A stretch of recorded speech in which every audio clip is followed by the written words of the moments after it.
I now call the East Lyme Zoning Commission regular meeting of February 20th, 2025 to order at 7:29 p.m. Could we have the Pledge of Allegiance? Pledge allegiance to the flag of the United States of America and to the republic for which it stands, one nation, under God, indivisible, with liberty and justice for all. I think we have a full house tonight. But officially, I'm here, Mr. Peck. Here. Ms. Markovitz. Here. Welcome back. Thank you. Mr. Foley. Yes. Ms. Kalal. Here. Ms. Jet Harris. Ms. Uhas. It doesn't look like our other two alternates are here, though. Okay. Mr. Mulholland. Here. Ms. LaRocco. And welcome back, Ms. Hardy. We're glad to see you. We do not have a public hearing tonight, so we'll just proceed with our regular meeting. And we're lucky to have Attorney Bleasdale here to give us a little more information on some things we've been talking about and to answer any questions. So the floor is yours. Up here to the microphone. So for your minutes, I am Tim Bleasdale from Waller, Smith & Palmer, the Town Attorney's Office. On your agenda, I'm here tonight for two different topics. One is to answer some follow-up questions on the General Statute 8-30G Affordable Housing Appeals Moratorium. Those questions were submitted by the Commission over the last few weeks. And then the other piece of it is just to sort of generally talk about the considerations the Commission has to keep in mind when looking at zone changes. I understand there may be a project on the horizon that the Commission is considering undertaking on that one. So if it's all right with the Chairman, I will start with the moratorium issue. Thank you. Okay. So I received 5 questions from the Commission submitted to Bill. And I'm going to go through each one of those, and I'll read out the question so that everyone could hear what it was before I give the answer. But before I do that, I want to give sort of a brief overcap of what exactly we're talking about with the moratorium, because I think that gives you the context to really understand these questions. So it's common; these moratoriums are commonly referred to as an affordable housing moratorium, but it's not actually a moratorium on affordable housing. It's a bit of a misnomer. The moratorium only applies to the appeals rules that apply when you get to trial court, the Superior Court. So let's say you deny a affordable housing application, and the applicant appeals to the trial court. When you get up there, there's a special procedure, a legal procedure that applies to these applications. They give them special treatment because the legislature is trying to make it easier to build affordable housing. That's the purpose of the procedure. But in a nutshell, what it does is the appeal procedure shifts the burden to the Commission to show that what it did was proper. And in a typical application, if this Commission denies it, and we're talking about something that's not an affordable housing application, let's say the application doesn't comply with one of the requirements of your regulations. You could deny it for that purpose. And when they appeal, you get up to the trial court, and the Commission can defend its action by pointing to the regulation that the application didn't comply with. And the burden is on the applicant to show that the Commission got it wrong, essentially. For an affordable housing application, if you don't have a moratorium, special rules apply. So when you get up to the trial court, the burden is shifted to the Commission to show that what it did was proper. And they set a higher legal standard for you to show than you would typically have to on a normal application. So if you're going to deny an affordable housing application without a moratorium, when you get up to the trial court on appeal, you have to be able to show that the reason that you denied it was connected to a substantial public interest in health and safety, that public interest clearly outweighs the need for affordable housing in town, and that that public interest can't be protected in any other way by making reasonable changes to the proposed development. It's a really high standard to meet. It's very difficult to meet, and so in practice, the way most towns treat it is just to say that the shorthand that well, this is an 8-30G affordable housing application, zoning rules don't apply. Because it's hard to be able to hang your hat on that, because when you get up to the trial court, you have to be able to say this regulation that we have based our denial on is so connected to a substantial public interest that it's going to clearly outweigh the need for affordable housing. And it's just such a high standard to meet that, in effect, zoning rules don't apply. So what a moratorium does is it gets rid of all that special treatment, and it allows you to treat an affordable housing application just like you would any other application. You would apply the same standards. You'd be allowed to strictly apply your zoning regulations to the application, and if they were to appeal it, there would be none of that burden shifting. The onus would still be on the applicant to show that the commission got it wrong, and the commission could defend itself by pointing to the regulation that the application didn't comply with. Does that make sense? Yeah. Okay. So. I think the next piece, to preface before we get into these questions, is how do we get a moratorium? So you may recall from back in October when we talked about this, the commission itself does not vote to pass a moratorium. What would happen is the town would apply to the state and set out the case for why we meet the statutory criteria to get a moratorium, and then it's up to the state to either grant or deny it. Procedurally, the way it works is the first selectman of each town is the only person who has the legal authority to apply for a moratorium. So the role for this commission, assuming you wanted to do anything based on the information that you've been given, would be you'd essentially be making a non-binding recommendation to the first selectman to either apply for a moratorium or not apply for a moratorium. But you certainly don't have to take any action. It's just up to the commission about whether you want to make a recommendation. And what I can tell you is that as we've been working on this project for the past year, gathering the data and going through it, we've kept the first selectman in the loop, and he knows that we have enough of those HUE points that we talked about back in October to apply if we wanted to. And I think he may be waiting to see if you decide to make a recommendation, but you certainly are not obligated to make a recommendation either way if you don't feel strongly about it. So I'll go into the questions now. So the first question was, what legal challenges could the town face if the town implements a moratorium? So I'll start by responding to that last bit about the town implementing a moratorium. As we were just discussing, the town wouldn't implement the moratorium. We'd apply for one, and the state would have to grant it or deny it.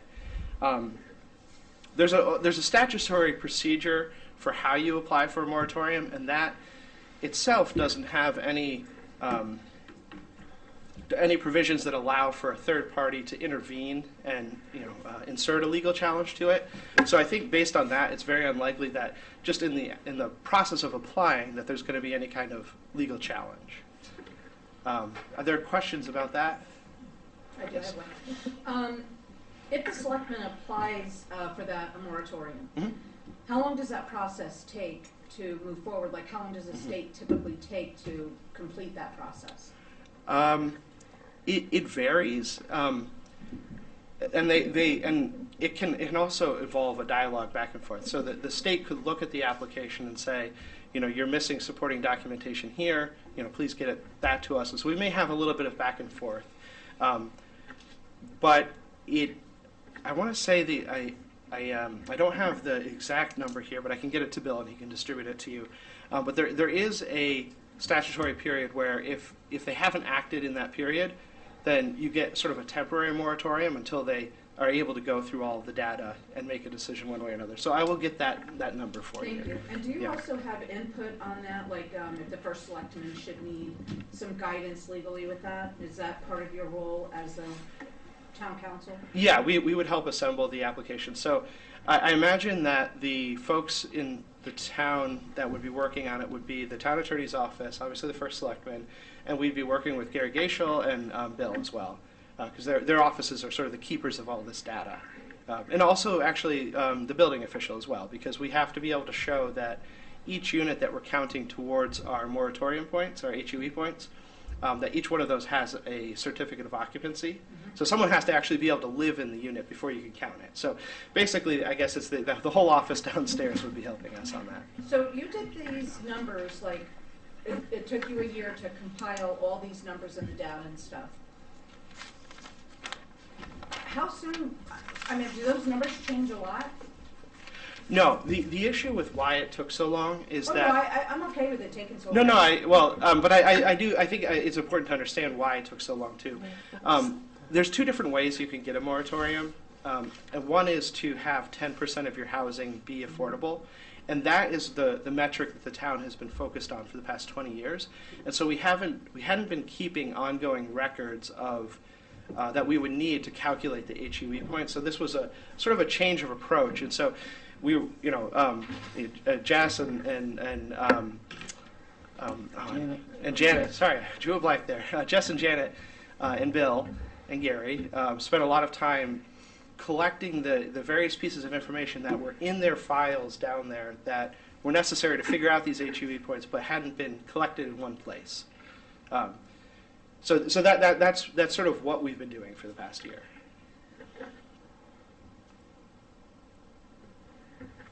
Can I ask, does this, once the application is submitted, Yes. does the state automatically say, yes, you've done your due diligence, we grant this? Or do they say, well, let me think about it, no, I don't think so? Do they have to say yes once it's all submitted? If we meet the requirements, yes. Okay. But it wouldn't be automatic. They would review it and they would make sure that we've dotted every I and crossed every T. And if they have questions about it, that's where that sort of dialogue I was talking about would come in, that they can ask us for more information. And whose job is it to keep the list of the occupants so that way they, you know what I mean? They don't have, it won't take this long if it's ever done in the future again. So is it yeah, town council or is it? Well, no. I mean, it varies by town, but most towns it's the town planner's office that does it. So I think we have everything set up downstairs, and Bill's nodding his head, that we're in a good place now where we know where we've been, and so now it's just a matter of continuing to collect the data as we go forward. So the next question that was posed was, if a moratorium is awarded, is the moratorium on all affordable housing in town, and/or is the town expected to continue to develop affordable housing strategies? And so going back to my intro, it's not a moratorium on affordable housing. It's just a suspension of that appeals procedure that applies when you get to trial court. So if you have a moratorium, you're still going to receive applications for affordable housing. You just don't have to give them special treatment. You'll be able to apply your regulations the same way you would to any other application. It just takes away that special treatment for them. And then... Excuse me, Yeah. I apologize for interrupting. Apply our regulations in the underlying zone or our affordable housing regulations contained in the zoning regs? Whichever is applicable. So possibly both. Possibly both, yes. Thank you. Because a project could be proposed as just straight multifamily housing, but still meet that statutory definition of affordability. And so it doesn't have to actually be presented to you as an affordable housing application. So there's different ways that you could end up with this in front of you, but however it gets in front of you, you get to apply your regulations if you have a moratorium, and you can hang your hat on that. If they don't comply with one of your regulatory requirements, you can say no, and when you get to court, you can defend it on that basis. So the answer is that no, it's not going to prevent affordable housing applications. You'll still hear those, and the town has other statutory obligations to work towards affordable housing. So the town has an affordable housing plan, and periodically we'll have to update that. We'll still have to do those sorts of things, and we're still also be looking to meet that statutory goal that's set for all towns to have that 10% affordability. It just, we'll be getting there in a different way because these applications now will have to meet your regulations, so it might happen more slowly. So do you feel if it is decided to move forward, does that moratorium perhaps make developers shy away from trying to do affordable housing projects in your professional opinion? Potentially it does, and I think if you don't mind waiting on the answer to that, sure. That really gets to our fourth question. So I'll just briefly hit my third one so I don't forget it. The third question was, I'm going to paraphrase this one, but essentially, where do you look to find a really good understanding of what the moratorium means? And I mean, really, the place where the explanation is the statute, 8-30G. But it's very long and it's dense and technical, and I wouldn't tell you to look that because it's not going to give you a clear understanding. I think the clearest understanding that I can give is that with a moratorium, these applications lose the special treatment that they currently get, and they become just the same as any other application that you have. So hopefully that's a little bit more concise. Yeah. How long would the moratorium be? Is it a standard number of years? It's 4 years. Okay. What might be the downside of doing this? Yeah. Okay. So that's the same question there, and that is our fourth question. So I'll answer that. The question was, if having a moratorium causes applicants to follow the town's zoning regulations more closely, which is a benefit to the commission, what is the downside? And that's an excellent question. I think when you think about the downside, you have to look at the different groups of stakeholders who might be interested in affordable housing here. So the downside isn't necessarily immediately for the commission or the town, but it may be for developers. So one of the purposes of the special treatment that the legislature has said we have to give these applications is they're trying to make it easier and more economical to build affordable housing. So for developers, having to comply with your regulations, and that includes, maybe caps on the number of units, things like that, it's going to make the application process more difficult for them and potentially more expensive, which may change the overall calculus for them about whether they even want to build a development that includes affordable housing, whether they can make the numbers work. And so probably the immediate downside would be for that stakeholder group, the applicants, that it's going to discourage people from making those applications.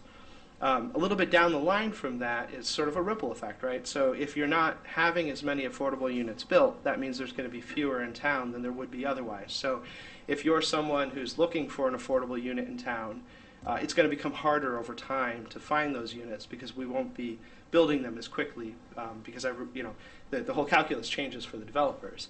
Down the line from that eventually is the town, because as I said before, although we have a moratorium, we still have these benchmarks that the state is setting for us. We're still trying to work towards that 10% affordable threshold. And I think, and maybe Bill can correct me if I'm wrong here, but I think in our last count we were between 5 and 6%. Yeah, somewhere in there. Somewhere in there. So that's where we are now. We've got a ways to go.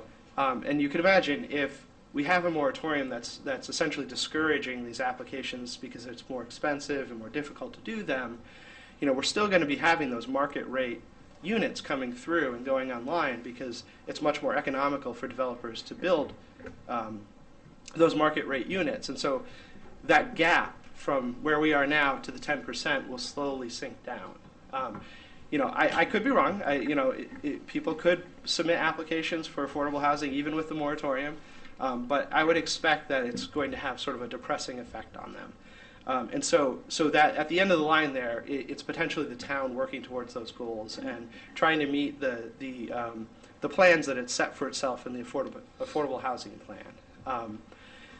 But in terms of the immediate effect for the commission, the upside is that applicants have to comply with your regulations, and you can apply your regulations as they're written, and you don't have to give these applications special treatment. I got a question, Tim. I believe the Planning Commission has just recently received an affordable housing subdivision application. I'm going to assume the underlying zoning doesn't apply. I'm going to assume nothing applies based on the 830G application. Mm-hmm. If there's a moratorium, then would an applicant for a subdivision have to comply with the underlying zoning? And then would it have to apply with the zoning affordable housing regulations that are in the zoning code? Mm-hmm. Any thoughts on that? Yeah, so I guess the answer is sort of the same for the Planning Commission as it is for the Zoning Commission. So if you have a moratorium, it means no more special treatment for those applications. You treat them the same way you would any other application that comes before you. So in the instance of one that's pending right now, let's say before it goes to, its hearing or whatever the process is going to be for that particular application. If the town were to apply for its moratorium, it would still get its special treatment. We don't get the benefit of getting around that until the state has actually granted the moratorium. But for and whether it's a subdivision application or a site plan here, if you have that moratorium, then it gets treated like a standard application that's not affordable housing under 8-30G. You're going to apply your regulations. Yes? Is there any towns that are local right next to us and our surrounding towns that you know of that have filed the application for the moratorium, and were they successful? Did they get it? And if so, which towns? Waterford applied recently. Did they get it? I actually do not know the answer to that, but I can find out. And do you know of any other towns, like the ones that border us, Old Lyme, Salem, any of them? As far as I'm aware, they don't have it, but I think the closest is Guilford. okay, that sounds about right. Yeah, I think it tends to be out on the west side of the state and up north. Yeah. I'm just curious, when Yeah. did Waterford apply for theirs? I wanna Just say- because I want to read up on it, that's all. Yeah, I want to say it was in the fall. I have that application and I can send it to you. Or, well, I'll send it to Bill and he can share it with the commission. Okay, thank Yep, we'll you. send it out. Yeah. It's a very large document, but I think I should be able to send it by email. Thanks a lot. Sure. But it'll give you an idea of all the data that we've been gathering for the last year and all the backup that goes to it. Yes, sir. What about a possible renewal of the moratorium when it comes down after the end? Yeah, so 4 years from now. Yeah. Yeah, a good question. So there's actually been a change in the law recently. So it used to be that if you had units on the table that you could count towards your HUE points, and you didn't count them in your initial application, when it came time to reapply, you'd basically have lost all those points you left on the table. And they've changed the law so now that doesn't happen. So we only use up the points that we need for the application, and we kind of hold in reserve all of those other points. So when it came time to renew, we'd essentially be applying again, and we'd have to make the case again, but we're starting from a different point because we'll have some points in reserve, and potentially we'll have added some in those 4 years with some of those applications that still came through. Question, can the state, if we apply and they consider it, can they place any conditions on an approval for the community? The statute doesn't provide for that. Okay, good to know, but I wanted to make sure that was Yeah. out there. So So what they this, can't impose conditions of any kind? right. So just like with decisions that you're making, there are certain applications where you can the statutes say you can deny, grant, or modify. So modifying would be what Bill is talking Conditions. about here, and the statute says grant or deny. Okay, good to know. So that takes me through the topics that were submitted by the commission, and I can move on to the zone change issue if the commission doesn't have any further questions on the moratorium right now. Any last questions on 830G? Speak now or that's your, I'll ask again. yeah. Okay, I guess we can move on to the zone change. So I received 4 questions on this topic, and I want to start by saying that I haven't seen the details of what the commission may be considering. I know there's a subcommittee that's potentially working on this. Okay, all right. And so I'll start by saying my understanding of it is that essentially it involves increasing the minimum lot size on maybe the north end of town. Is that a fair assessment? Okay. So what I have to say may change depending on the actual details of the final application, should the commission decide to go forward.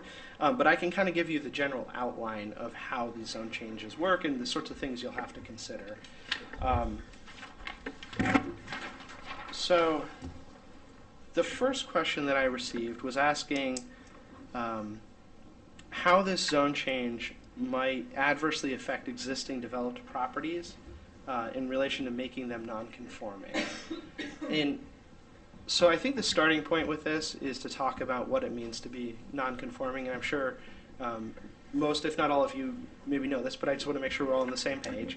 But essentially, non-conforming is a legal status that essentially says the lot that you have was created before the zoning rules were changed, so it was legal and conforming when it was created, or you have a building that was permissible at the time that it was built, or you're using the property in a way that when you started using it that way was in compliance with the regulations. But now there's been a change in the rules, and what you're doing, or some aspect of your property or your building, is no longer in conformance with the regulations. So that non-conforming status just says there was some kind of change and your property no longer complies with the regulations, but it's also a legal protection that lets you keep doing what you're doing. So if a property becomes non-conforming, it's not like the property owner has to tear the house down and build something that now conforms with the new regulations. And so I think the concern here would be, presumably most of these properties that are in this large area currently comply with the current regulations. So if you increase the lot size, all of those properties will now be undersized according to the regulations and be non-conforming. The other aspect of this that the Commission should think about is there may also be properties that are currently non-conforming because they're undersized under the current regulations, and if the minimum lot size is further increased, it has the effect of making those already non-conforming lots even more non-conforming. Kind of pulls them further away from the standard in the regulation. And so those are things that the Commission should be aware of as it works through whether it wants to go forward with this project, or as it's taking testimony in a public hearing on this. Generally speaking, if you have a nonconformity, whether it's a nonconforming lot, building, or use, you're going to be looking at Section 21 of your regulations. That's what governs any of the special rules we have about nonconformities. And I think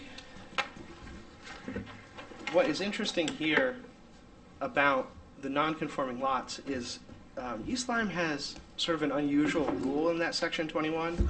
And I'm going to jump here to the second question I got, which was, how does Section 21 apply? So what you want to look at in Section 21 is 21.1.4. And when you look at that, it talks about what are the restrictions that you have for a non-conforming lot. And so if it's just a non-conforming lot, your regulations actually have sort of a minimal impact on that issue, because what it says is that there's nothing in these regulations that shall prevent the construction of a permitted building or a permitted use on one of these non-conforming lots. So if the regulations change and these lots become non-conforming, there's still going to be a list of permitted uses that could occur in that zone, or types of buildings that could be built there. And as long as you're picking a use or a building that is permitted by the regulations, you're going to be allowed to build it on your non-conforming lot. And that's just sort of a quirk of the regulations. A lot of towns don't allow that to happen. So it's sort of an extra protection for those non-conforming lots. So in that sense, if all you're doing is adjusting the minimum lot size, it may have a minimal impact in terms of how people use their properties going forward. Yes, sir. I'm sorry, to make sure I understand. So if somebody presently owns an undeveloped 2-acre lot, which we then up the zoning to a 5-acre minimum, they can still build a house on that lot? As long as that's a permitted use in the new zone. So what's the point of all this? I'm sorry? So what have we gained? Well, that's a good question. I guess it sort of depends on what the Commission's goal is with this.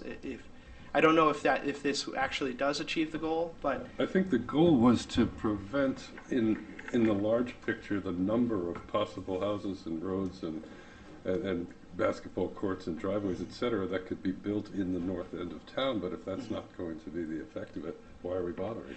yeah. So I guess the answer to that is amending when you do the. So I guess it depends on how you structure all this, but. Is the current plan, or potential plan, I should say, to create an entirely new zone, or simply... Let me interject. Yeah. Very quickly, to get you up to speed, we call the zone RU200. It would have the same setbacks, lot coverage percentages as the current RU80, What we're changing is the lot size and the label of the district. Okay. If you have a non-conforming lot, 2-acre lot, you would build, but you'd still be subject to the setbacks, but they're the same setbacks. Okay. So your question is, what do we gain? What you would possibly gain is if somebody was to do a subdivision, now you have to do 5-acre lots instead of 2-acre lots. So if you have a large parcel, let's say 150 acres, you're going to divide by 5 instead of by 2, and then you got to take out roads and other things. But that's what you would gain essentially. Yeah, exactly. That's right. Yeah, so I wasn't thinking about those larger parcels. If I could just finish answering real quick. So to do what Bill was describing, you're going to be creating essentially a new section in your regulations. And when you do that, you could choose a narrower list of the uses that are allowed as well. And that would kind of curtail what these non-conforming lots would have a right to do.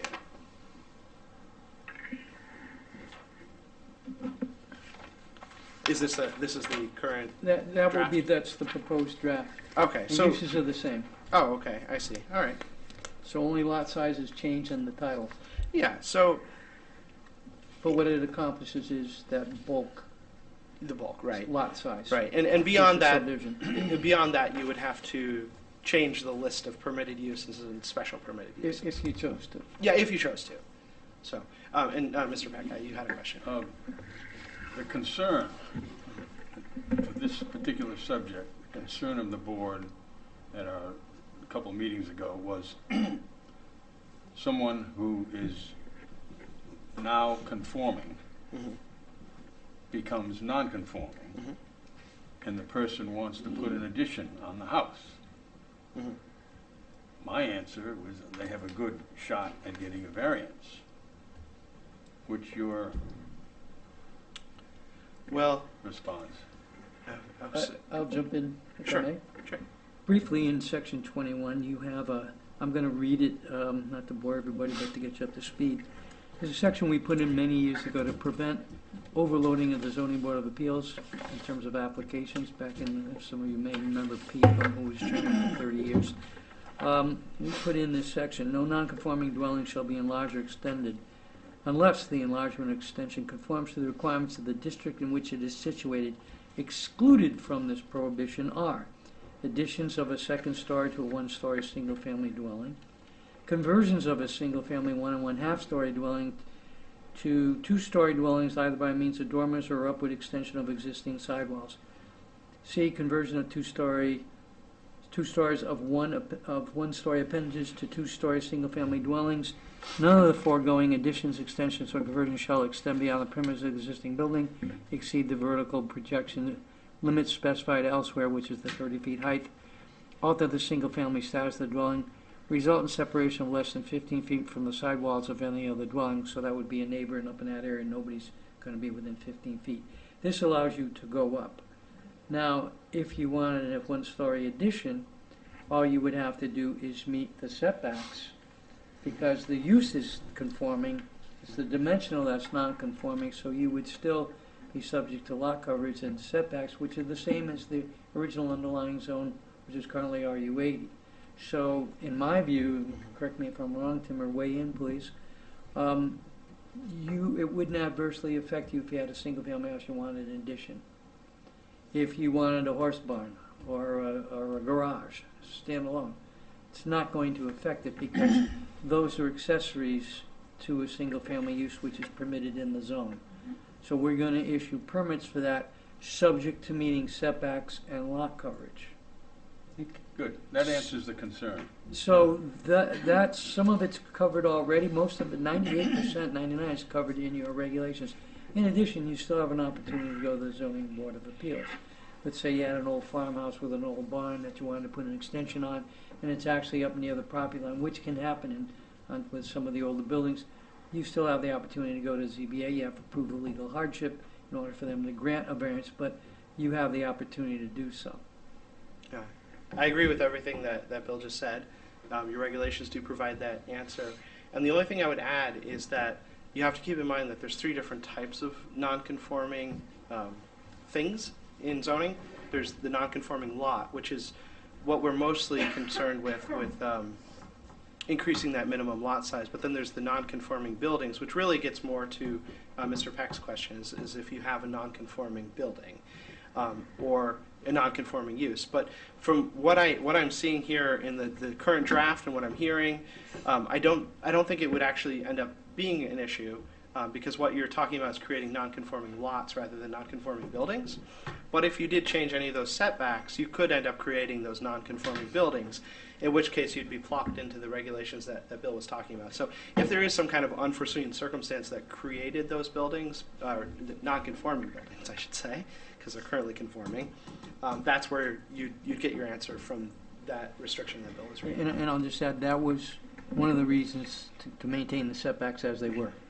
Right. Just to protect against that sort of creation or anomaly. So, unless there are any follow-ups, I'll go on to sort of the next question there. So, I'll paraphrase this one again, but essentially the question was asking about, what are the parameters that the Commission needs to be thinking about and addressing in acting on an application for, whether it's its own application or someone else's, to amend a zoning regulation like this or change a zone. So the very detailed specifics are going to depend on the details of the application, obviously. It's sort of the standard answer in zoning. That's always the case. But generally speaking, there's 4 things that the Commission needs to be keeping in mind as you look at these things. So the first is that the legal standard that you're looking for is that your decision has to be reasonably supported by the record from the public hearing. It's a slightly different standard than you have for other applications where you have to be able to show that there's substantial evidence in favor of what you decided. And the reason for that is when you change a regulation or zone, you're acting in a legislative capacity is the way that the courts describe it, rather than as an administrative agency deciding an application. And when you act in that legislative capacity, you have a lot more discretion. So what you point to in your record as the reasonable basis for your decision is a little bit looser than it would be on an application for site plan or special permit or something like that. The second consideration is that you have to be able to show that your decision to rezone is consistent with a comprehensive plan. And sometimes when I use that term comprehensive plan, people confuse it with the plan of conservation and development. What the comprehensive plan is in Connecticut, and I'm sure this is going to be familiar to many of you, is you got to look at the whole picture of what's happening in town. So what are the current uses that are actually occurring in town in various zones?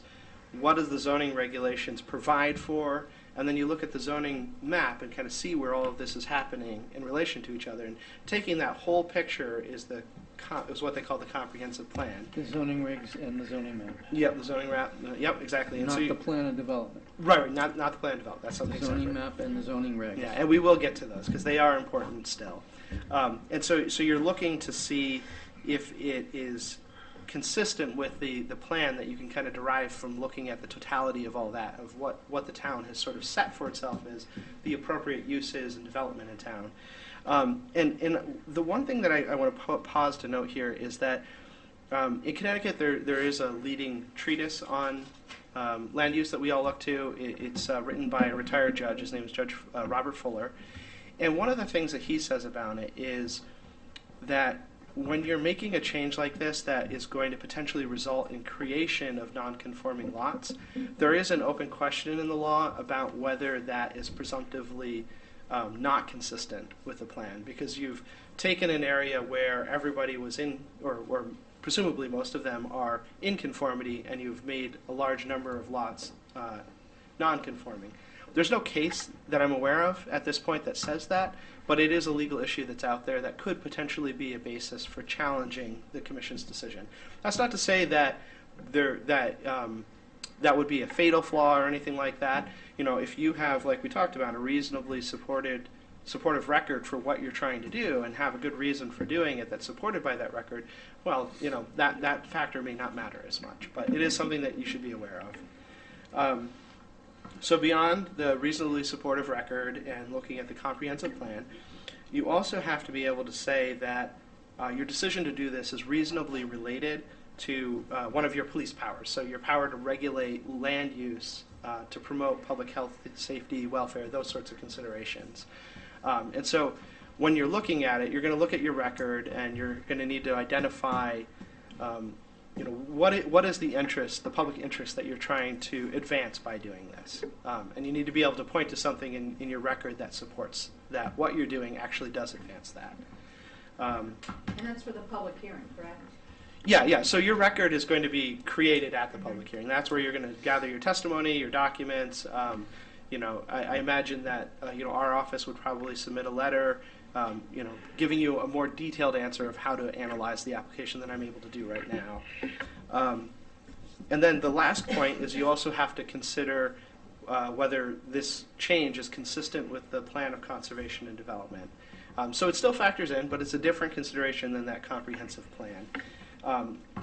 There are two different laws that come into play that require the commission to consider the plan of conservation and development, and the reason I'm sort of highlighting that is because the last question that I got on this was, are the recommendations of the POCD binding to the zoning commission when it's considering this type of rezoning?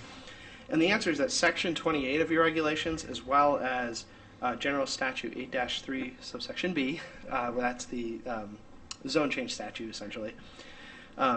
Both of these laws require the commission to consider the POCD, and you also will have to make specific findings on your record about how what you're doing is consistent with the POCD.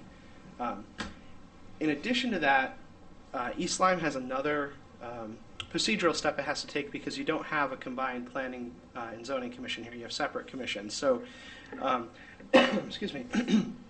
There is another state statute, it's 8-3A, subsection B, that imposes this extra requirement when you have those separate commissions. So before you can have your public hearing, I think it's 35 days ahead of time, you have to refer the application to the Planning Commission, and they'll make their own report to you about whether they think it's consistent with the POCD. And if they fail to act, it's sort of like if you were to fail to act on the site plan. It's considered an automatic approval. But what you have to be aware of is that if the Planning Commission objects, it changes the vote requirement for your commission to be able to pass the application. So instead of a simple majority, you now need a 2/3 majority in order to override that objection. So the POCD does end up being important because there's two different laws that say this commission has to consider it and find it to be consistent with what it's doing, but then you also have to contend with what the Planning Commission might say about it. Have you by any chance had a chance to read our POCD, the matrix part of it? Of the POCD? I have read it before, yes. Okay. Not recently. The new one? Okay, so the new one that they put together is incredible. Okay. It has everything in there, and I'm saying this for everybody in here if they want to pull it up, but if you pull up the POCD and look at the matrix, it says right on there who's in charge of what, who has jurisdiction over what. And it says right on there whether zoning, planning, or any of the other commissions and stuff, it's all right on there. So it's pretty, I found it to be very informative when Nancy and I did our research for this project. Okay, that's good. Excuse me. Yes. One of the problems we've had over the years, and it's no fault of either planning or the zoning commission, is that we've gotten comment from the planning commission many times, and it's apparent and sometimes obvious that they were misinformed. They did not obtain enough information to make an informed decision. We are unable to go and present the case against the law, I guess. We need somebody to make sure they get the clear picture. How would you suggest we do that? I'm afraid that probably falls to Bill for that. How shall I say? Don't mean to throw you under the bus there, but Thank you, Tim. yeah. I think I know where you live. No. We have over the years had a variety of planners,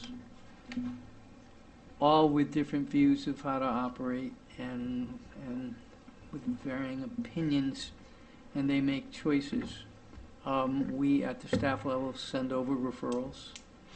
My office is 10 feet away from the planning office. They're always welcome. Our current planner stops in every day. So we have a very good rapport. And I know about over the years, as Norm points out, because I've been here too, I think today we have a better rapport and there's more information that flows. Certainly, I could do a memo, but with that said, that's really the role of the planner once he gets our materials. But our current planner comes in and chats it up all the time, so I think that may not be as problematic as it has been in the past. We don't want the opinion of the planner necessarily. Understood. We want the opinion of the planning board, and if we're going to do this, we need to have someone answer questions at the planning board meeting. Are they allowed to come to the public hearing and speak as a planning commission member? No. Well, not speak on behalf of the planning commission. You know, they have the same rights to speak at public hearings as any person does, but they don't speak for Right. their commission when they do that. Well, I didn't know if a public hearing, if that would be allowed or not.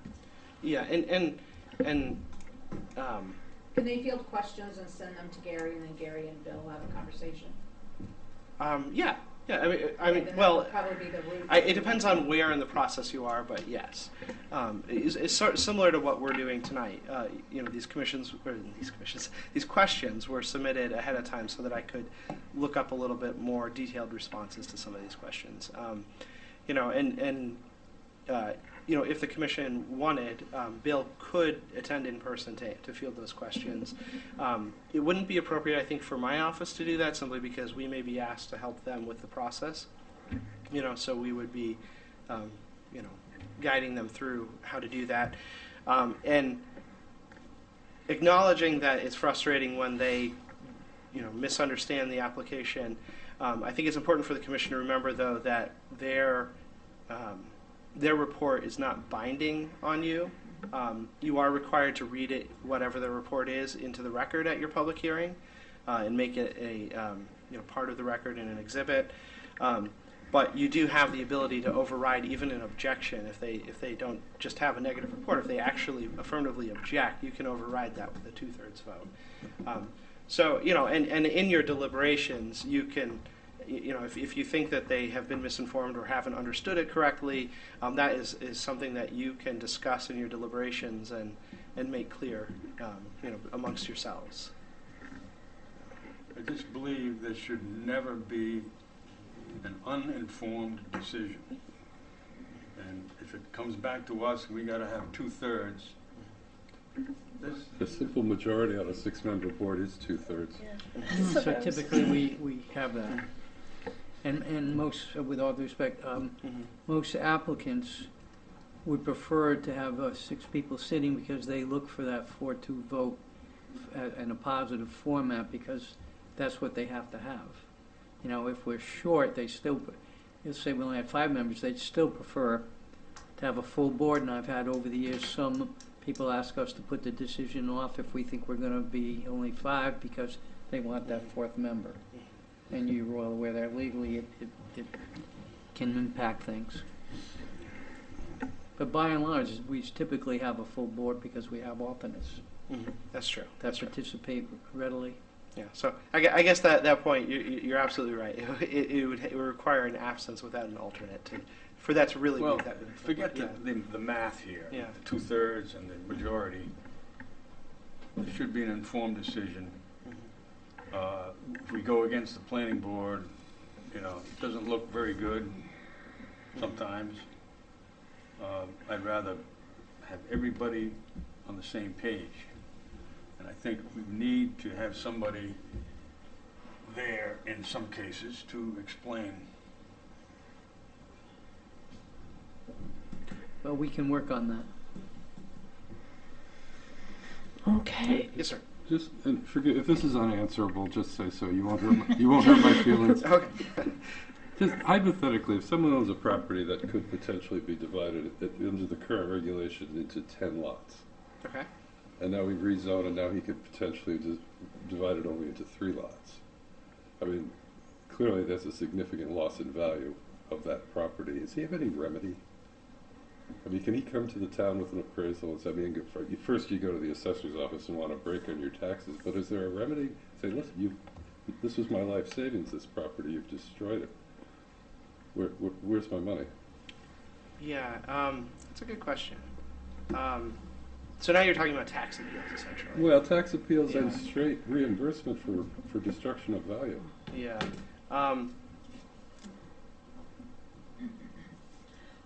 Keeping in mind it's a hypothetical, I would have to say at this point my gut is probably no.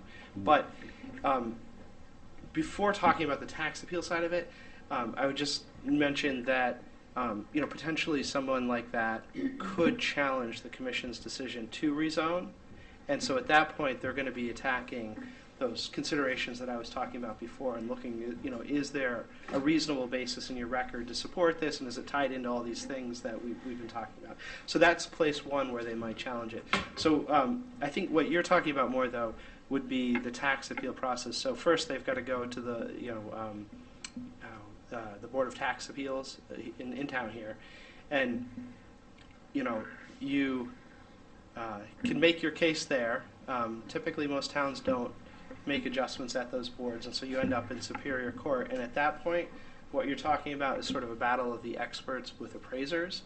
And I think if you really pushed a group of appraisers, they'd all admit that appraising is more of an art than a science, and that you could have 6 different people all come up with 6 different numbers based on that analysis or some other considerations that maybe it's more desirable to one appraiser to have larger lots up there.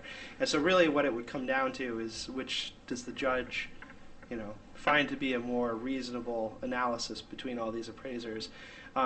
But usually it doesn't even get that far. Most tax appeals are settled in pre-trial conferences with the judge. The judge really pushes people to find some middle ground. The tax appeal notwithstanding, Yeah. in your experience, has anyone ever sued a town and a zoning commission for an outright, destruction of value, looking to be compensated? Yeah, The property that was previously worth $500,000 is now worth a quarter of that. Yeah, people have done that. I don't think that what you're talking about doing here really fits those Okay. patterns. Especially considering that the way your non-conforming section is written, the Section 21, it gives that really more protection to non-conforming lots than you would get from most other towns in Connecticut. So. Okay. Any other questions? Okay. Thank you so much for taking time. We don't take questions from alternates, I believe, in our bylaws, but I think it is in the bylaw. But why don't you ask me your question? yeah, ask Bill. So my question is this: 5-acre lots are more expensive than a 2-acre lot. So we have all these unsold 5-acre lots. Wouldn't it open all those unsold lots to 830G applications? They're open to that anyway. But if they're 2-acre lots, they're likely to be purchased by a homeowner. When they're 5-acre lots, it might be seen as too expensive. Well, Wouldn't it have the reverse effect? not so sure, because 830G you can apply on 2 acres, 1 acre, or 50 acres, or 5. So that doesn't change that formula. 830G is always going to be there, even with the moratorium, as we've heard this evening. So 830G is always present. And actually, I think I mentioned earlier, I think we just received a subdivision proposal for affordable housing on a lot that the zoning commission recently denied an affordable housing application of 12 acres. We'll have to chat about that. Okay. Okay, we're good. Thank you so much for taking time. That was great. Very informative. Madam Chair, may I suggest, while you're at it, do you want to consider a consensus or a vote whether on the moratorium? I thought we'd wait till new business. Okay, I just want, because we're at that point in the agenda. Mhm. There. Thank you. Sure, Would- thank you. Would the commission like me to stay for that, or it's up to you? I'm happy to stay if you'd like. It won't be long. I think we've I think we're good. Yeah, I think we're good. Okay, all right. Thank Well, you. If you need help drafting anything. Thank you. Thank you. Thank you. Moving on, minutes. If everyone had the chance to read the minutes, do we have a motion to approve? I make a motion that we approve the minutes. Is there a second? Yes, second. All those in favor say aye. Aye. Aye. Opposed? Abstain? Approved? 600. We don't have any old business tonight. Moving on to subcommittee reports, I believe Mr. Peck has an update for us. Well, I believe Bill has a proposal that we could go over in regards to parts of the CA zone being handled just like our CB zone in regards to mixed-use projects. The basis is we took, keeping the CA zone the same, we're taking Boston Post Road, which should have been made a historic district 30 years ago, and Black Point Road, and assigning the CB zone mixed-use regulation to those sections only. Flanders Road, West Main Street, they'll stay the same. That's it in a nutshell. Is this what you're passing out? Yes. Okay, we can read it. Madam Chair, I've got a point of order on the minutes vote. You have to have 2 abstentions. You cannot vote for minutes if you weren't here to see it. Unless they read If it. you've read them and We've read seen the them. video, You We've can't had this read them and discussion know what was before. said. You have to be here. you can vote watch as the an video, I I believe. watched the video. If you watch the video, that might be another thing. And she did. And Mr. Peck was in here as well last time, so I think he was talking about the both of us.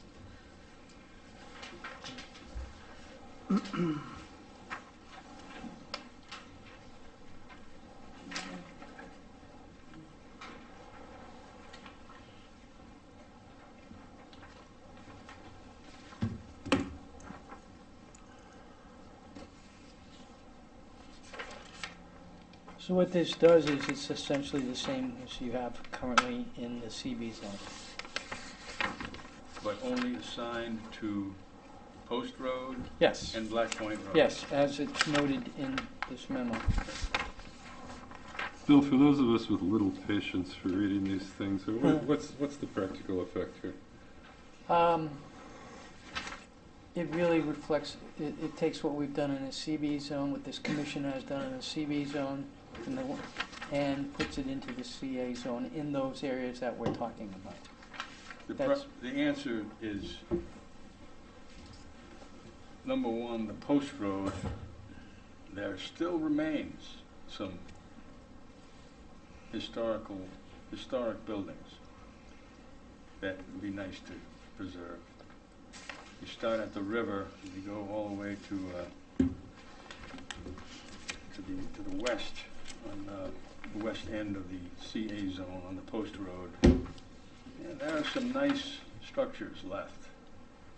I wish we made it a historic district years ago, but damage has been done. We're just trying to save what's left. It's been very attractive to take buildings down and put in these brand new, and we've had this discussion before, big monsters, and just kill everything that's historic.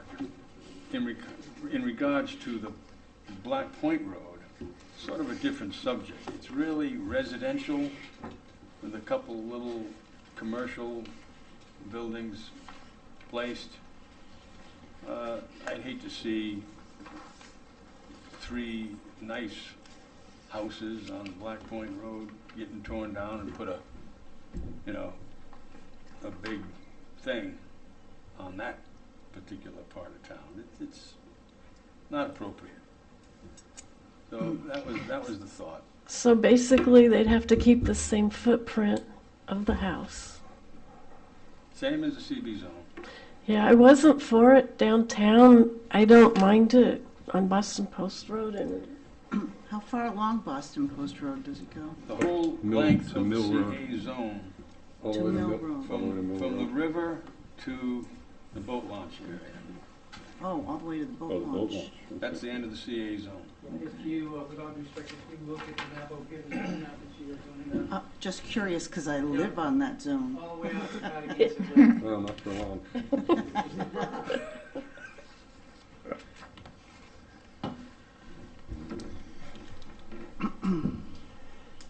So again, Bill, practical effect. So if you bought a piece of property on the Post Road, the new effect would be that you can't tear it down and put up a mixed-use building. Is that what it?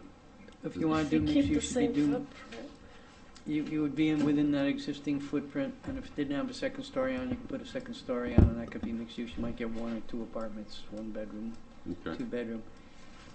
That's what it kind of does. I mean, when we get to new business, we can discuss it further if someone makes, a motion about it, but we can ask questions now as well. Any other thoughts or questions for Norm? No, I think he answered all the questions I had about it. The other part of this is, of course, when you tear down some buildings, especially in downtown Niantic, but also there are some along the Post Road with apartments upstairs, affordable, truly affordable apartments. We don't want to lose those, I don't think. I think we need to maintain what is truly affordable. And these monsters have converted $800 a month apartments into $2,500 a month apartments. That doesn't help the cause.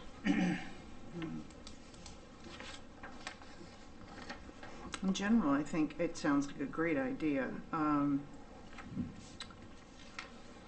lot, especially looking at what's gone on Main Street. I think the more we can preserve, I'm not sure how the people that actually own homes out there are going to feel about it, but we shall see.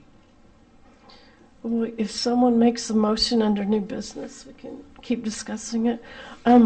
Nancy and Deb, any more information on your subcommittee tonight? Yep, I have one thing that I would like to, we meant to bring it up before, but we didn't.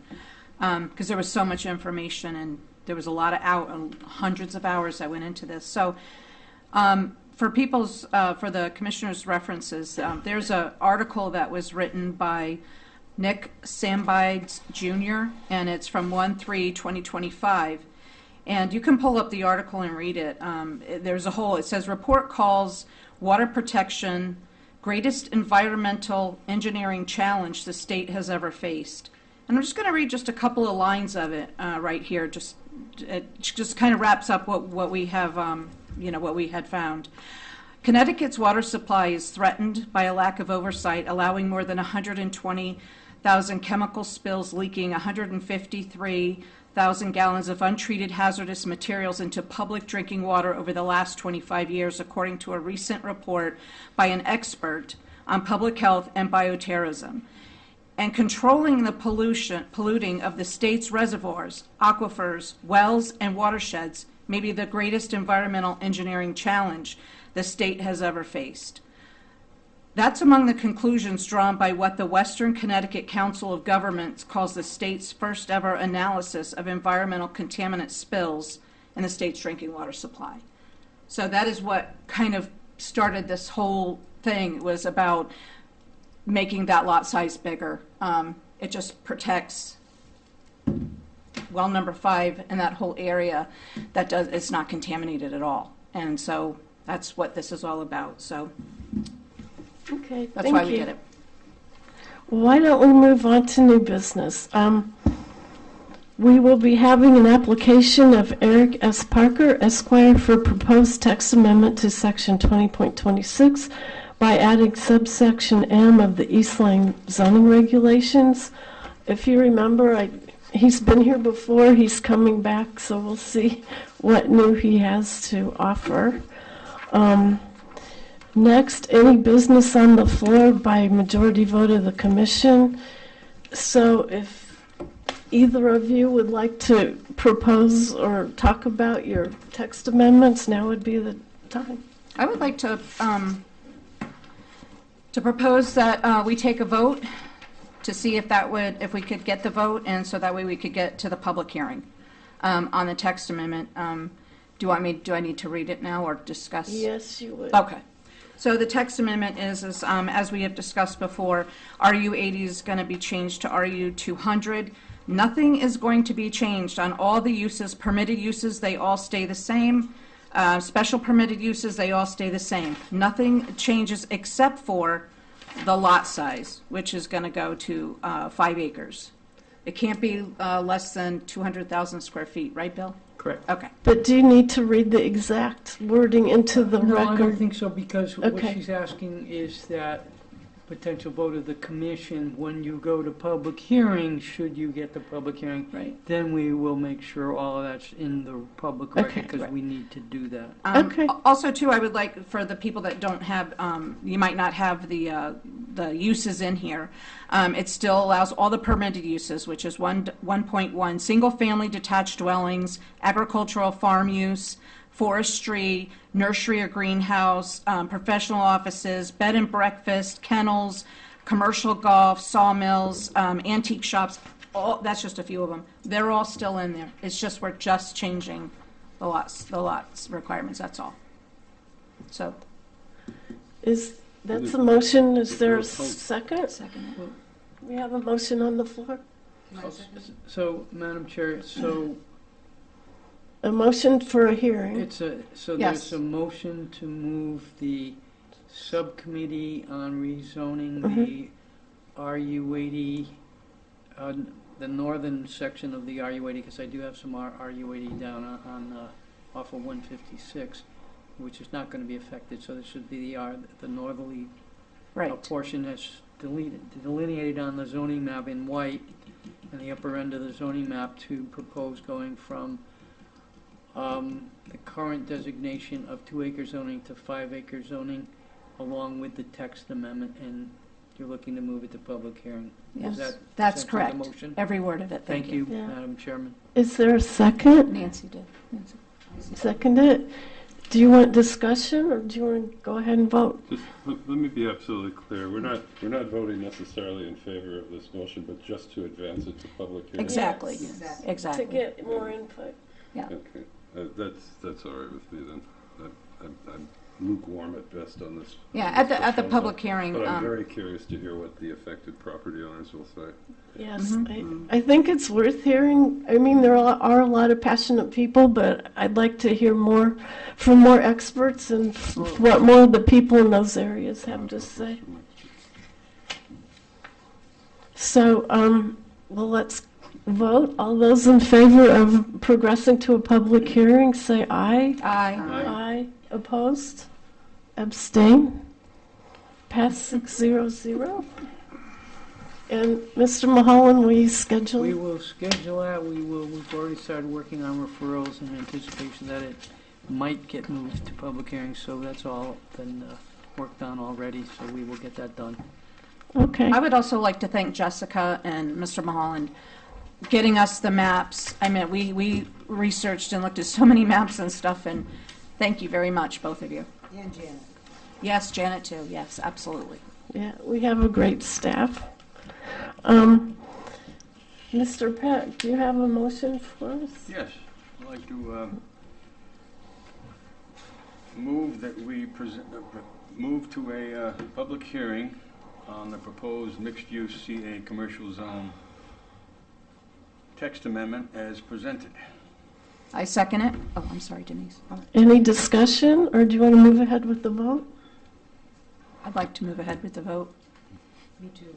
Okay. All those in favor of moving to a public hearing to hear from some more folks, say aye. Aye. Opposed? Abstain? Pass 600. Also, let's talk about if we want to recommend a moratorium on 830G to our first selectman. I'm happy if we just have a casual, so many people think we should, so many think we shouldn't. It's not up to us, it'll be up to Madam the first Chair, selectman anyway. I do think you should have a vote whether collectively so that the commission's clear on what it chooses to recommend or not recommend, just for the record. We can, if There's that's been a what lot of work everyone's to more get to this comfortable with. point. There's been a year's worth of work put into it. I agree. And I think Attorney Bleasdale was quite helpful in his general. He did a explanation great this job. evening. Yes, It was wonderful. yeah, he's a good asset. Why don't we go down the line and just everyone give their opinion? I'd like to see this happen. I have nothing against affordable housing, but I am against the state of Connecticut telling us what to do. We spent a lot of time writing the affordable housing regulation that we have. Did it before, as far as I know, any of the surrounding towns in the area. Very proactive, and I think it's a good document, and I'd like to be able to use it. And Mr. Foley? I don't know, I'm back and forth on it. Yeah, I think it's, we're going to refer it to the first selectman, where it may very well go to die anyway. We can refer to him with a positive recommendation, I suppose. I don't see why we wouldn't want to. I think it would be great to have the affordable housing have to follow our zoning regulations. So I would be for recommending it. I'm channeling the late Mr. Dwyer, who felt very strongly about our zoning regulations and the state taking over. I agree wholeheartedly with Mr. Peck, and I would be all for it. I'm in total agreement with Denise. Okay. I'm in total agreement too. I think that it gives us the control for our town, and not every town is, we're not a cookie, every town has different zoning and planning and whatever, so I think it gives us the control to have what we decide what we want. Well, does someone want to make a motion that we recommend to our first selectman to apply for a moratorium? I recommend make a motion to recommend that we apply for a moratorium and send it on to Dan Cunningham to do that. Is there a second? I second it. All those in favor say aye. Aye. Aye. Opposed? Abstain? 600. We're batting, I don't know sports teams. We really came a long way with that. We really come a long way, all of us, I think, The more information that we got was Yeah, that was very helpful. helpful. Yeah, extremely helpful. What are you giving us now? Is this where you want to bring up outdoor dining? I will. It's not, is it time yet already? It's getting there. It's going to be like a 20-story glass and steel building. Oh, boy. Because So very briefly, I've done a memo on outdoor dining, and I'm going to, if somebody can read it, half an hour.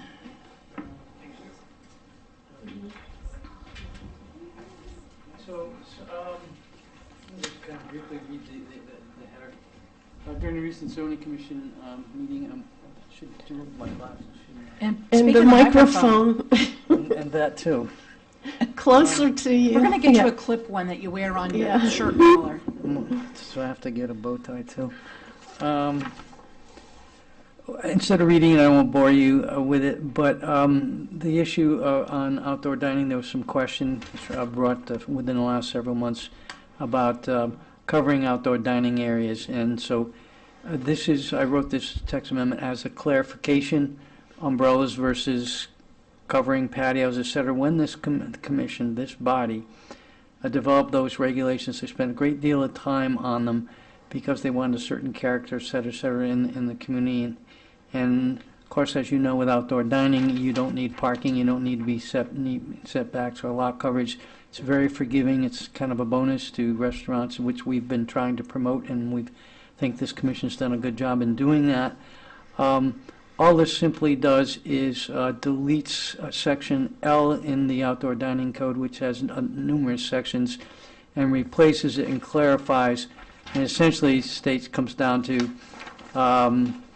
outdoor dining areas shall not be enclosed by permanent or temporary buildings or structures. Covers, canopies, tents, sunshades, sail shades, and similar structures are not permitted. Only circular umbrellas, a minimum of, are put in 7 feet, which seems to be the minimum based on research, above the surface with a minimum diameter of 7 feet and a maximum of 9 feet. Properly weighted to prevent dislodgement from winds are allowed. Such umbrellas shall be of fabric material and shall not display any of advertising, either of products or branding of any kind. That's what we have now, but it just clarifies the language, makes it a little clearer. And then I go on to say tables and chairs shall be of durable material, properly weighted to prevent displacement of wind. Any umbrellas proposed for outdoor dining areas shall be included in all applications. All applications shall include any and all forms of lighting. And then I did add this one, took a liberty. It's up to you what you choose to do. In addition, it's also proposed to delete the following language from section G. Outdoor public address systems and outdoor speakers may be permitted during designated hours as approved by the zoning commission. In my view, it's become apparent that these systems and speakers seem to be more of a nuisance than an asset to neighborhoods in which they operate. Remember, we're promoting a lot of living in downtown Niantic, where the majority of these are, and what doesn't go. Outdoor speakers, number 7, your meal is ready. Well, if you're sitting on your deck at 7:30 at night, you may not want to hear that. Sound travels over the water, et cetera, et cetera. I think it's less appropriate. Up to you whether you want to keep it in or out, but I added that because over time that's become apparent to me that seems to be more problematic than it is an asset. In today's world with everything being digital and cell phones and stuff, many restaurants just send you an email, or they will just have a little exterior sign that will come up with a number, and your order is ready if we have those types of things. As you know, Dad's is coming online pretty soon. They hope to be open as soon as they can, and they will be open this season. They've done a really big job, but that's another facility that's essentially in a commercial zone. It's immediately adjacent to a residential zone, and so there's some conflict in my view with those kinds of noises. And I know there have been several complaints this past year about the speakers and music. yeah, and we've had some of that too, which we still have the renewal vehicle. In a couple of weeks you'll have 18 or 20 applications for renewal for outdoor dining. We've asked a lot of them to come to the meeting because some of them have put up outdoor lighting without being in your permit, and we want to ensure that we continue to help those operators adhere to your zoning regulations, make it easy on them, but at the same token, just to kind of make sure that everybody's on the same page and it's applied equally. So, just sort of a housekeeping issue. I have a question, Bill, just Yep. just for my own. So when you say that the canopies and stuff, are they allowed to have like plastic things on the canopy? Because here it says fabric material. Right. Well, but it's Is that allowed? It starts I'm just out curious. with. It's going to start out with outdoor dining areas shall not be enclosed by permanent or temporary buildings or structures. Covers, canopies, tents, and usually those side curtains that you're talking to, the plastic that you might see, for example, at Skipper's. Skipper's predated your outdoor dining regulations, and they have parking for that building that's enclosed in fabric, so that predated everything, but that's what you're referring to. Yeah. This regulation is entitled outdoor dining. You're meant to be outdoors. What can happen, and I've already had a couple of operators approach me, well, I'm just going to I want to put a canopy. it's better for my clients, it's cheaper, it's this or that. Well, the next thing you know, well, I want to only put some side curtains down. Then it's going to be followed by, well, it's already meets your definition of a building, so now I'm just going to make it out of wood. And I'm going to put an addition up, but you don't have any parking for it. So there's that natural creep, and this was designed to help promote downtown, to promote outdoor dining, to help the restaurants in the summertime. And as you know, it's been wildly successful in our community, and we continue to promote it. And we're glad it's successful, and we are a beach town. And we're looking to ensure that it's understood you can't enclose these over time. And so we've allowed umbrellas, and we regulate, that they have to be fabric, not plastic. They can't have a logo on it that says Budweiser. pick a poison, and it's been successful, and it creates a certain look on your main street, which we think helps economically, helps tourism, helps it all, and works collectively, and it's been wildly successful. So this I consider just a minor clarification, because it doesn't change that which is already not permitted, or that which is permitted, whichever way you want to look. If there have been complaints about noise, why do we take 15 applications and in 2 minutes approve them all without discussion? Well, because it's only really starting to come forward now with the outdoor speaker thing. I've got dads coming up. That's going to open up. I'm assuming they're going to want some type of speaker thing. I haven't had a lot of complaints, so it's coming forward tonight.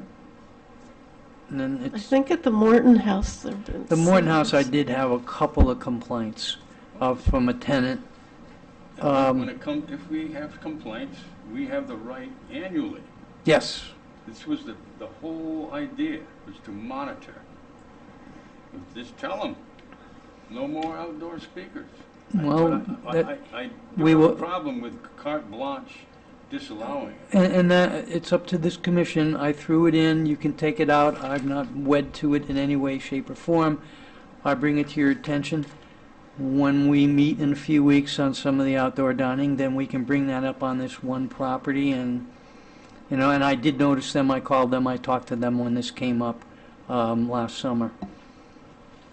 So we vetted that, and I think it may have been just an anomaly, but I put it out because looking to the future of downtown, we have a lot of people living there, a lot of folks, and this board has promoted that, and I think that mix is really good because it supports the restaurant.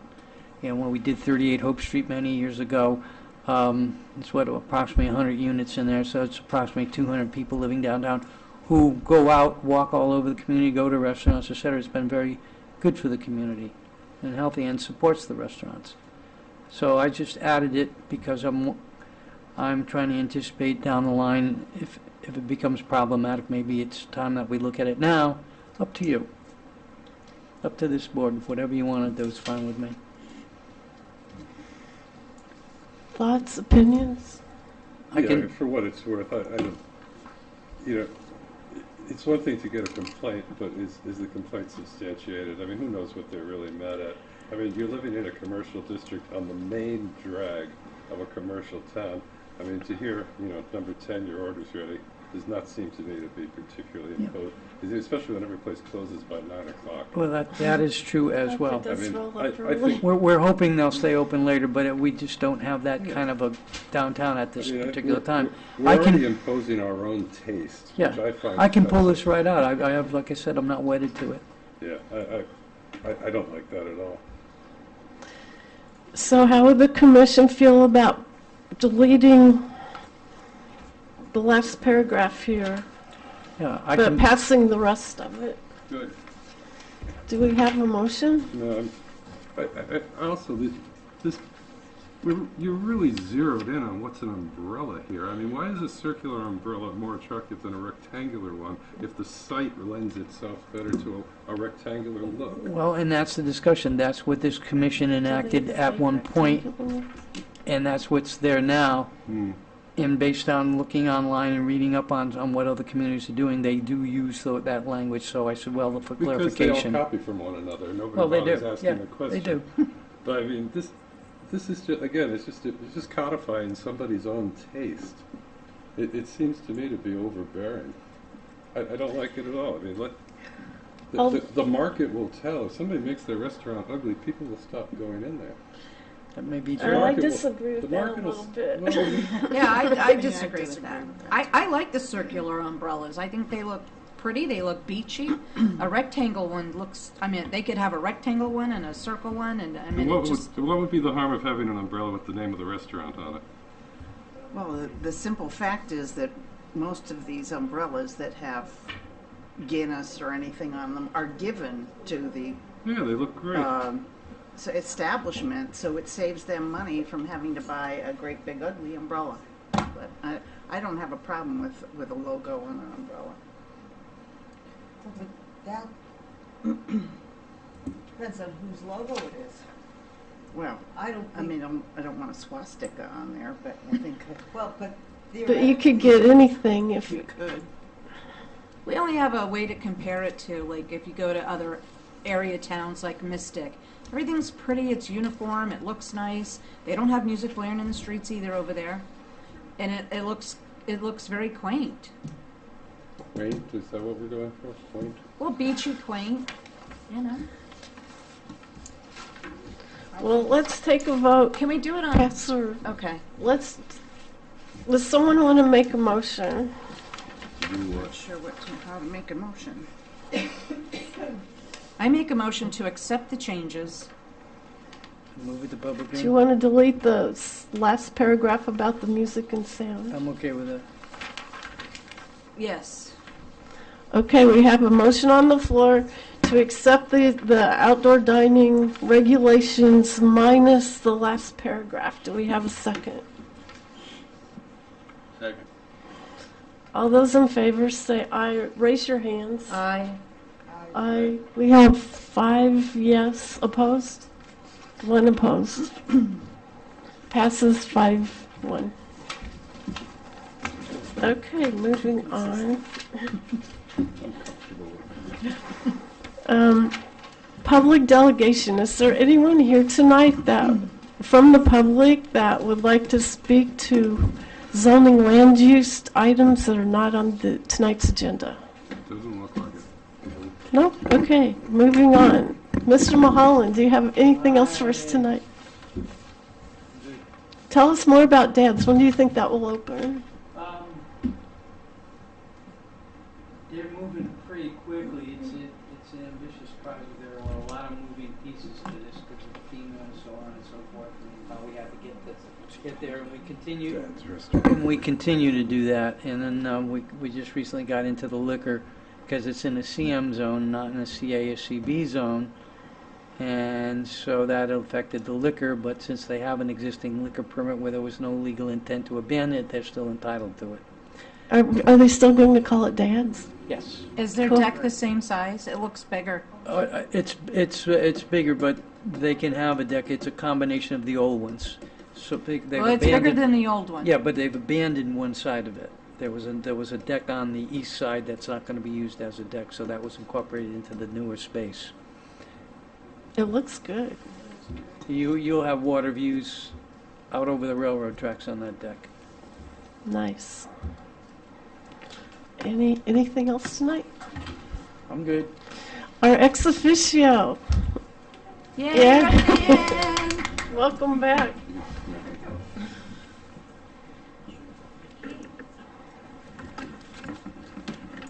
Well, as always, I like to bring in a little bit of history. So, over the many years that I've served as ex officio to zoning, it's often a question of planning versus zoning. Should we have separate commissions? Should we have planning and zoning combined?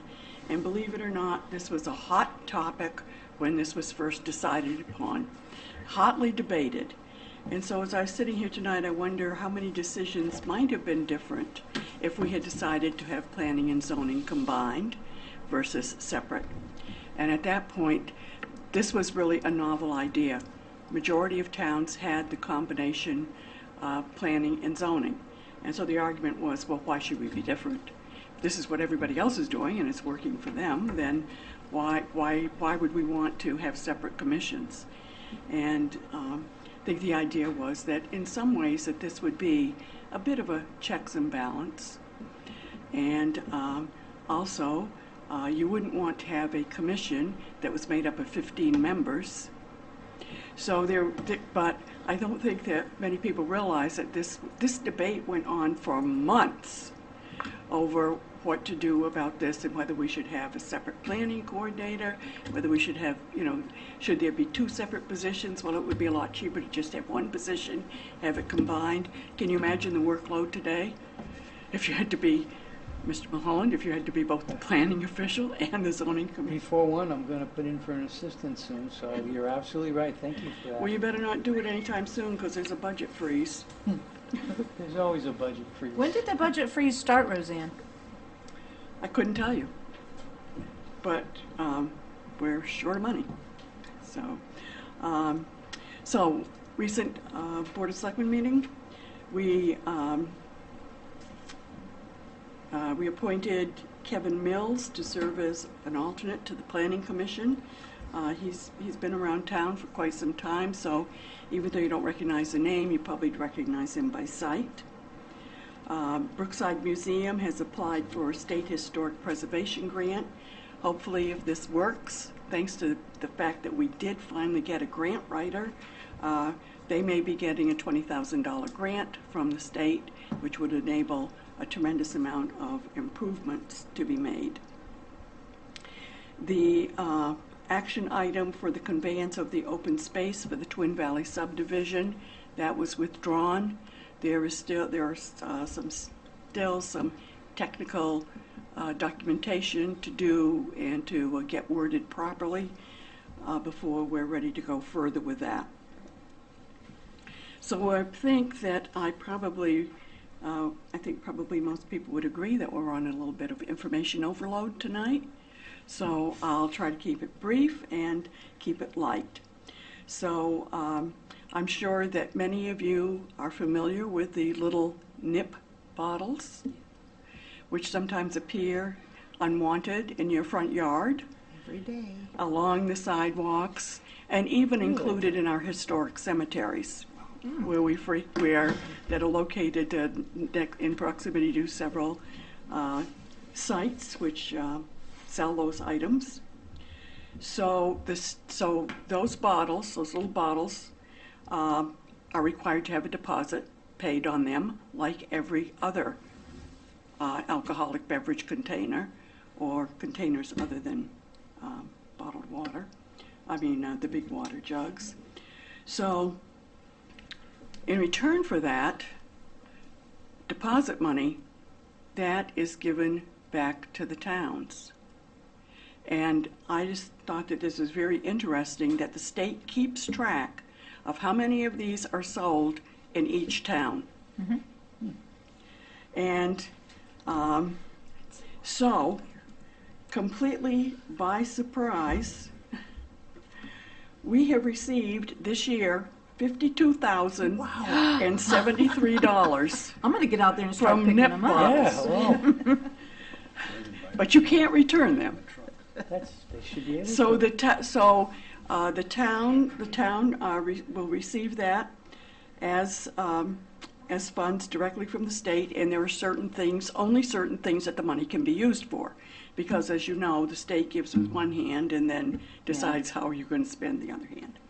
So it all has to do with all the money has to deal with recycling, cleanup, things that would have to be done as a result of having this public nuisance.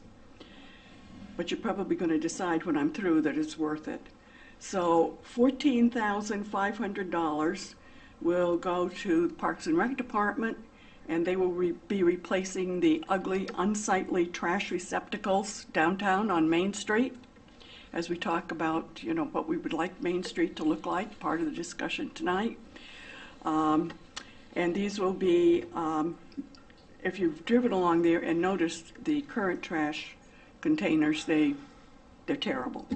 So these will be covered. They will be easy for maintenance to pick them up and empty them all away, the contents, and then replace them on the street. So with our upcoming season, this will be nice. We'll be able to get this done within a short period of time. And then the remaining, I love to say this, $38,230 will be used to clean the catch basins in town. And we are required as a town on all of the public roads to, got to see my figures here, we are required to clean those catch basins, and we have 118 miles of town-approved roads, and every one of those catch basins are supposed to be cleared on an annual basis. So we do not have the capability to do that. We hire an outside contractor under purchase, and they go out and do the work and haul off the debris. So that's a little bit of who would have guessed. Have a good evening. Thank you. Any questions for? I do, Roseanne. Yeah. Whenever they were divvying out this money, when it was decided, I'm hoping that in the event that it happens again, a couple people came here and wanted to get some bike racks for the public. It'd be nice if we could get some of those put around town, because they've come here a few times, and although we don't have a budget to do that, we would like to, of course, some of us, I'm sure. But that would come from through the Parks and Rec Department. Right. And again, one never knows, is this a windfall? We're going to be able to get all of this on an annual basis. But things that have to be maintained and done annually was, of course, the priority and the restrictions. So I think that the bike racks might be a possibility. Sidewalks might be a bigger possibility. yeah, okay. Because that would take pressure off from the roadways. Yeah. So, And I have one more question. I got a lot of phone calls from people who actually voted for me when I ran for to be up here. Apparently, there's I don't know if you know anything about it, but I'm just curious. A $5,000 door that was put in to the HR person's office, and they replaced a door for $5,000. And I wanted to know if you knew anything about that, especially now. I mean, who knows if it's true? I mean, we can believe half of what we hear and all of what we see. But I'm just curious about that, because a lot of people, I don't know why they thought that it was a zoning thing, but I said, oh, okay, I'll ask. So I was just curious if you knew anything about that. I'm not prepared to comment on it. Okay, thank you.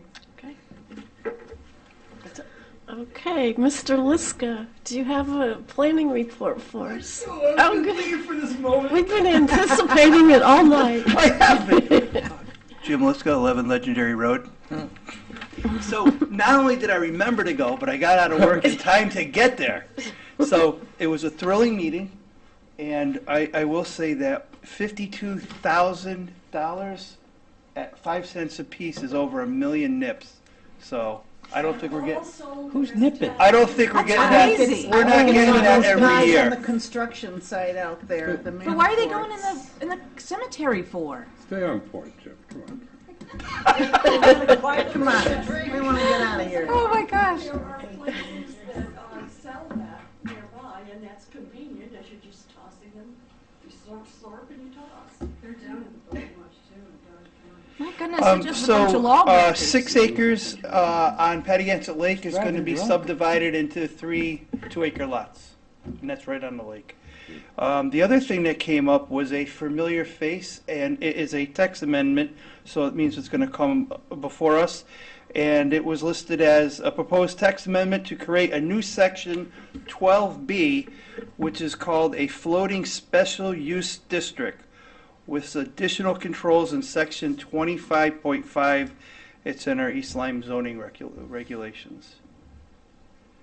But it was it was proposed by a lawyer who was before us before. And It's not in the public record, so I won't cover that. But that was it. It was a very good meeting. Thank you. Thank All you. right. I'm next. March 11th. I got it on my calendar. Thank you. So let me just. What? Okay. I'm just going to recap. So you'll be setting up 3 hearings for 3 text amendments. And then I will send an email to our first selectman that we voted to recommend a moratorium, 830G moratorium. And I think that's all I Madam have. Chair, if I may, Yeah. I think we should probably put it on zoning commission letterhead Of and course. do it in a formal sense. Yes. So we will arrange that for your signature, as opposed to an email. I just think it's more appropriate in this case, with all due respect. Oh, you can't do an email with a letterhead on it? Well, we can, I guess. That's what I was going to do. Well, we'll but put it together. I'll talk to you after the meeting. Thank you. Do we have a motion to adjourn? I'll make a motion to adjourn the meeting. Second. All those in favor? All right. Aye.